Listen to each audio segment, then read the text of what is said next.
আজকে ডিজিটাল যুগে সন্তানদের স্ক্রিন টাইম নিয়ে একটা চিন্তা কিন্তু প্রায় সব বাবা মায়েরই থাকে। স্মার্টফোন বা ট্যাবের প্রতি ওদের যে টান, তাতে পড়াশোনা বা ঘুমের ব্যাঘাত ঘটছে না তো? আচ্ছা, ডিজিটাল প্যারেন্টিং কিভাবে এই সমস্যার একটা দারুণ সমাধান হতে পারে, চলুন আজ সেটাই একটু জেনে নেওয়া যাক।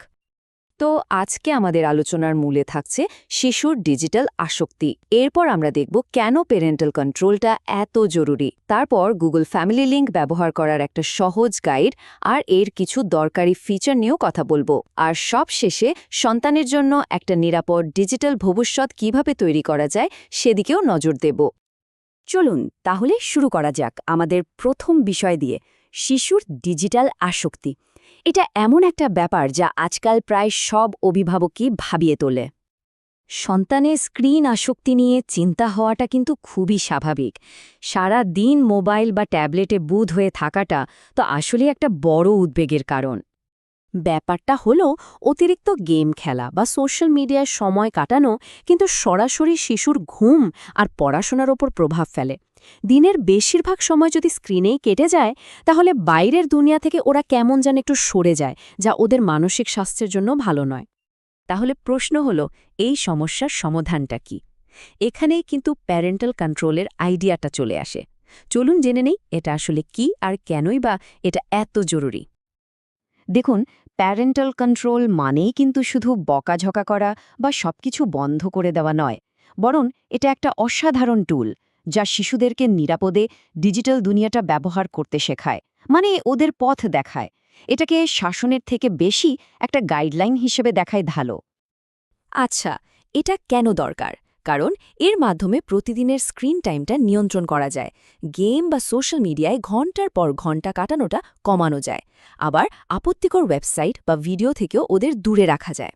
আর সবচেয়ে বড় কথা হলো, এটা শিশুর ঘুমের সময় আর পড়ার সময়টাকে সুরক্ষিত রাখে, আর সব মিলিয়ে একটা ডিজিটাল সেফটি নিশ্চিত করে।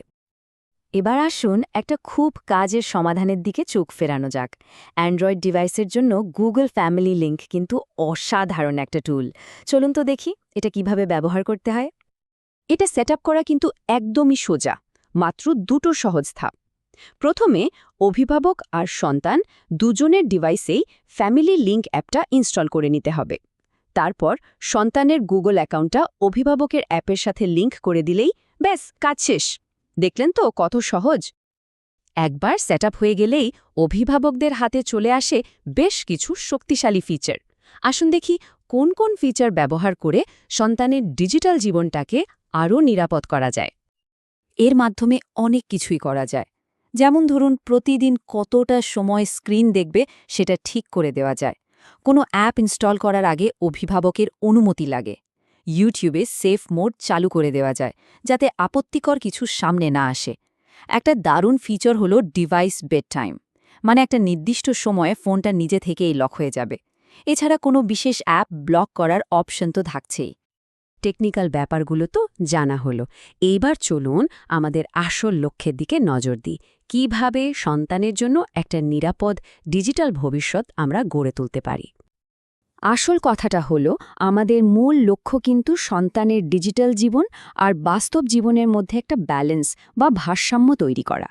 প্রযুক্তি ব্যবহার পুরোপুরি বন্ধ করে দেওয়াটা কোনো সমাধান নয়, বরং এর সঠিক আর পরিমিত ব্যবহার নিশ্চিত করাই হলো আসল কাজ, যা ওর সার্বিক বিকাশে সাহায্য করবে। একদম শেষে একটা প্রশ্ন, এই যে বিশাল ডিজিটাল জগৎ, এখানে সন্তানের পথ প্রদর্শক কে হবে?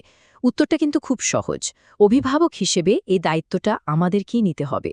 প্রযুক্তিকে ভয় না পেয়ে বরং এর সঠিক ব্যবহারের পথ দেখিয়েই কিন্তু সন্তানের জন্য একটা সুন্দর আর নিরাপদ ভবিষ্যৎ নিশ্চিত করা সম্ভব।